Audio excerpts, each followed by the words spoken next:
What's going on YouTube? GraveCinder here, and welcome to another video. This one we're going to be covering something that's been a long time coming for Cities Skylines, which is the natural disasters. We also got Rock City Radio, and the point of this particular quick video here is to show you what's new in the home screen and the new buildings in the game itself. We are not going to be looking at any natural disasters. For that, you're going to have to check out the link in the video at the end of the episode. I do have a Let's Play series going on right now on a snowfall map, and that is where we're going to destroy the city. So let's take a look at the screen here. As you can see down here where it says DLCs in the bottom right, available to purchase is 0. That's because I already bought the Natural Disasters and the Rock City radio station. And I do have the season pass, so if you don't have it, I would highly encourage you get it, because all the content that is now being released is going to be included in that price that you pay when you get the season pass itself. To me, it's worth it because I know that every single time that something comes out, I would want it for this game. I've been playing this game for a very long time, and I'm enjoying it. So highly encourage the um, season pass. Paradox is not paying me for this, neither is Colossal Order. I'm just saying from experience that that would be worth my money down the road. So in any case, on the home screen, there's a couple things that are different. When you click on New Game, you have a choice now: New Map or New Scenario. If you go into New Map, same exact stuff as before, absolutely nothing different. But if you go into New Scenario, you get 5 of them. I'm not going to go over the descriptions and everything in here for you.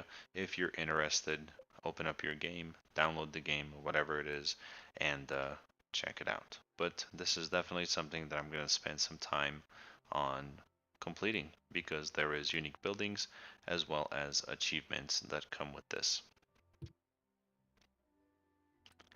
And that is all for the home screen here. Actually, in options, you have day-night cycle. Actually, no, that was already there. Where is random disasters? There we go. Use random disasters. It was the first one. So you can, and then you can increase or decrease the frequency of when they happen.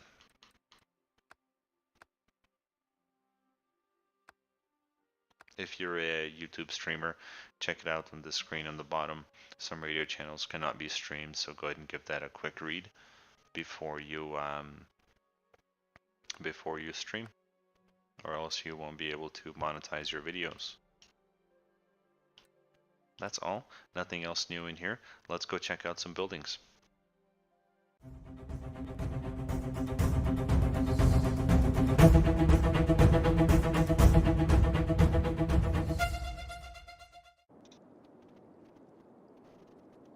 Alright guys, I am back, and let's get into it.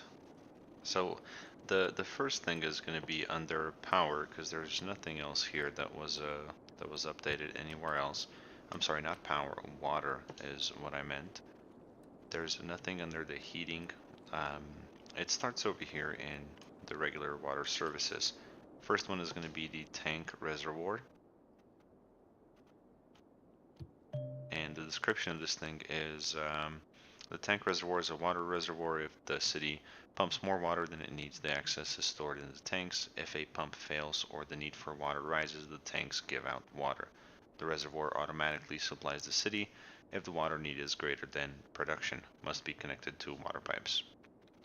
So this is something, again, part of the natural disasters. I can see why they put it in here, and I can also see myself using this, playing with natural disasters on. So pretty cool. Next one is going to be the pumping service itself, and this is kind of cool too. The pumping service has a fleet of vacuum trucks that are sent out When there are flooded buildings in the city, the trucks travel as close to the location as they can, and upon encountering water, fill their tanks with it. The collected water is released into the sewer system at the pumping service depot, which is what this building is right here. So here you can see where the water would be filled up with.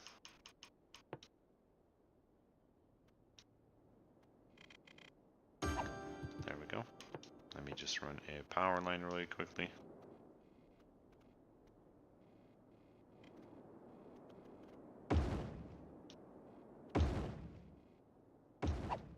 Perfect. Okay, back to water. There is one more thing. It's a fresh water outflow. So essentially, the purpose of this is to outflow water, I guess, a fresh water. The fresh water outlet lets out any excess water in the system. It can be placed on dry land, allowing the creation of lakes and ponds. Water evaporates and the outlet can be turned on and off to help with possible flooding. If the city produces less water or the same amount it consumes, the freshwater outlet won't pump out any water. So, pretty cool. I can see myself doing something pretty cool with this. So that'll activate itself here in a little bit. So that's all underwater. There's nothing else that I saw here. There's nothing in the garbage. Healthcare is where we get our next addition as far as the building goes, and that is the medical helicopter depot. This looks really cool. I really like this building. And essentially what this is a helicopter hospital, if you will. The medical helicopter depot sends out helicopters to pick up patients and take them to hospitals and clinics. Helicopters can reach locations where no road access and help avoid traffic jams. At the end of shift, helicopters return to the depot. Pretty cool.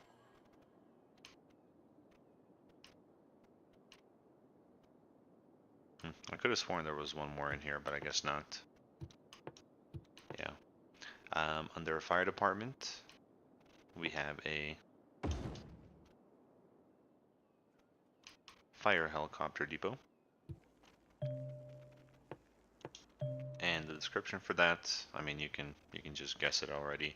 The fire helicopter depot houses firefighting helicopters ready to dash out when needed.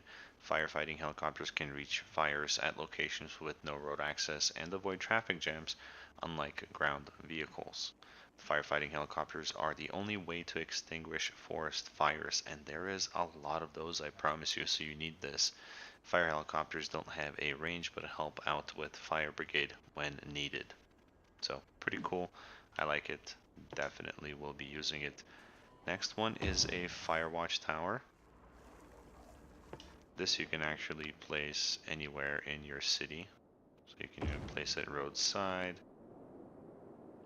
But you see how much it covers. So if you were to place it in this area where it's got trees, you see how they turn blue? That means that that area right there is covered. So essentially firefighters man the fire watchtower to spot forest fires early. The sooner fires are spotted, the faster they can be put out. A forest fire can spread into the city if it reaches city buildings. Hills and mountains can affect visibility from the tower. Forest fires can only be put out with firefighting helicopters, which is something that we just went over right here. So that's all under the fire department tab, but there's a whole new separate tab now, and this one is called disaster services, and there's a lot of this stuff in here, so let's get in it. There we go. First one is the disaster response unit. Sends out helicopters and trucks to help clear rubble and rescue survivors. They handle both disaster aftermath and burned down buildings. After the unit has done their work, the ground is free for rebuilding. I really like the way this building looks as well.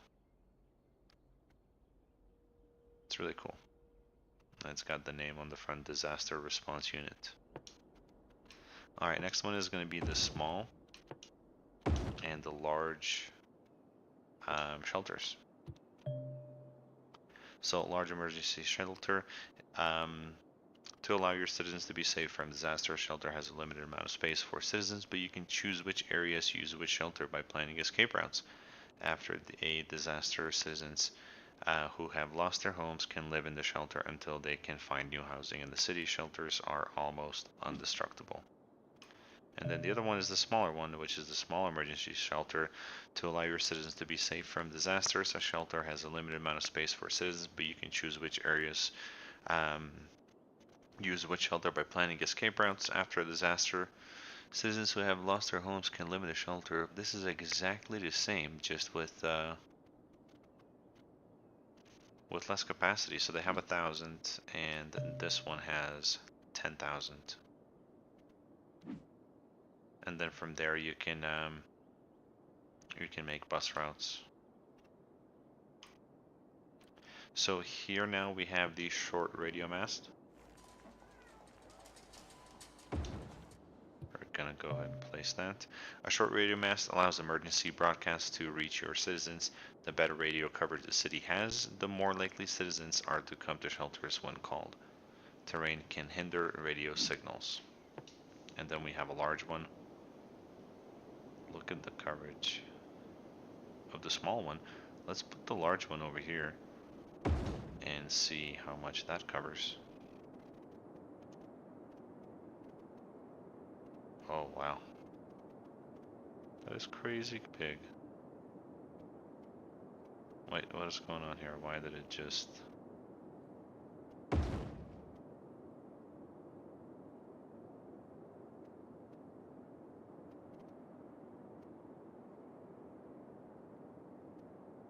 Oh, because of power. Okay, let's just give it a windmill. There, and one there. And let's see if that changes. Okay, so it's back. So those need power. Keep that in mind. Here's what they look like. Perfect. Moving on to the next one is going to be the earthquake sensor. And this you can also, looks like, place anywhere. So let's go ahead and place this guy right here.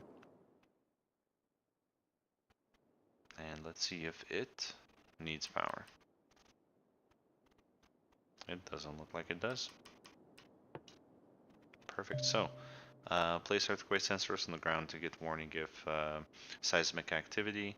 The sensors detect not only earthquakes, but also if a sinkhole is forming. Sensors show you the approximate location of the disaster well before it is happening. This next one needs to be put in water.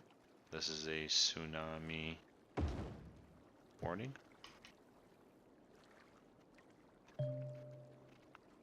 The tsunami warning monitors water's level and sends out a warning if there are changes so the city can prepare if a tsunami is heading their way. I can't even see it. It's so tiny in there. Cool. Next one is going to be the weather radar. I'm sure this is for thunderstorms. Let's go ahead and place it right here. Now it does look like this has to be placed by a roadside.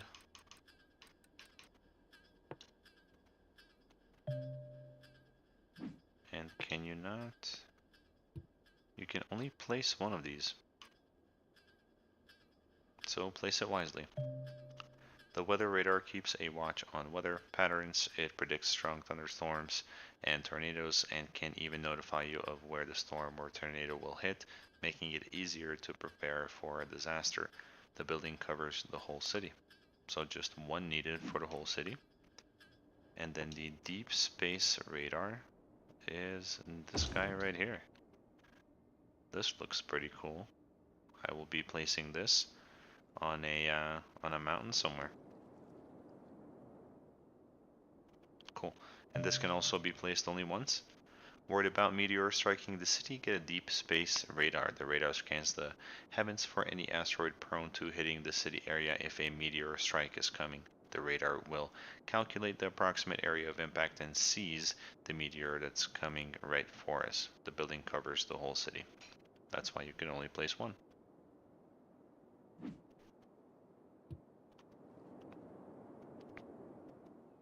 Okay, next one. Actually, that is everything for the fire department tab. In the police department depot or police department tab, you have the police department helicopter, police helicopter depot. Let's say it right. This police helicopters reside at the police helicopter depot. The depot sends out helicopters to patrol the city. Patrolling helps lower the crime rate. At the end of a shift, helicopters return to the depot. So pretty self-explanatory there. There's nothing new in parks that I saw. There is new new unique buildings. So let's go over those real quick.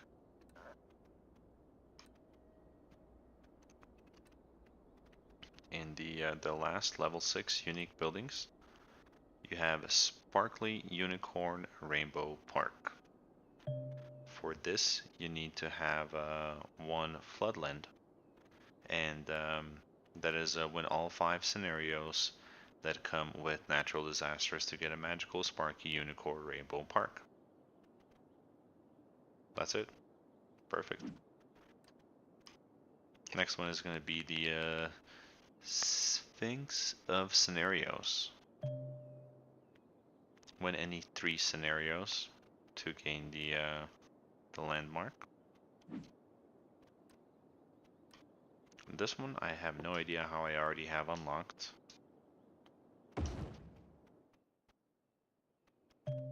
But this right here, to gain the Pyramid of Safety, have the disaster hit the city with no casualties. I think this is, I unlocked this when I was just messing around with the DLC prior to recording. Okay, going back. Nothing else in here.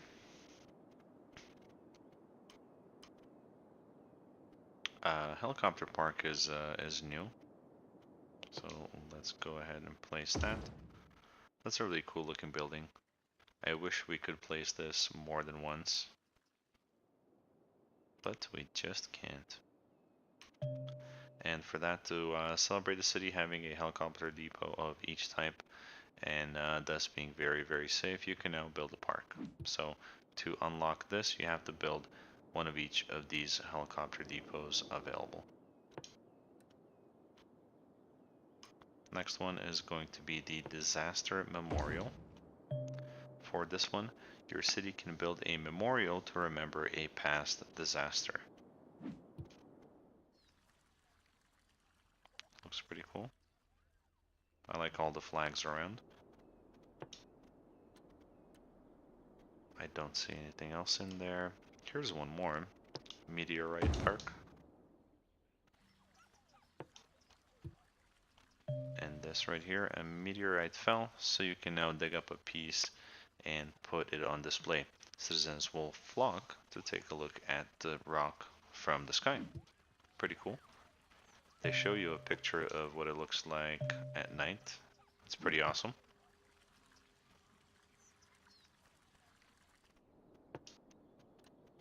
Nothing in stadiums, nothing in here either. And I believe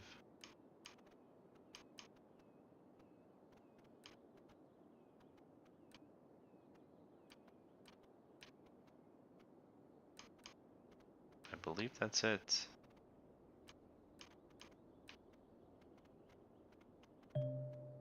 No, I don't think this is one of them. Yeah, that's all that we have for the natural disasters as far as buildings go, the ploppable buildings at the very least. And looks like I'm having some controller issues. I have no idea why. There's this little guy pumping out water. But there you have it, guys. I believe that covers everything for natural disasters. I will go ahead and make an episode for destroying a city as well. So subscribe to get the notification of when that comes out. I'm pretty excited about it. I've got a Let's Play series going on right now on YouTube, and that is going to be the city that we destroy. So stay tuned for it. Subscribe if you want to know about it, and give the video a like if you thought that this was informative, and that you learned something, I guess. In any case, guys, thank you so much for watching. This is GraveCinder, and I will see you on the next episode.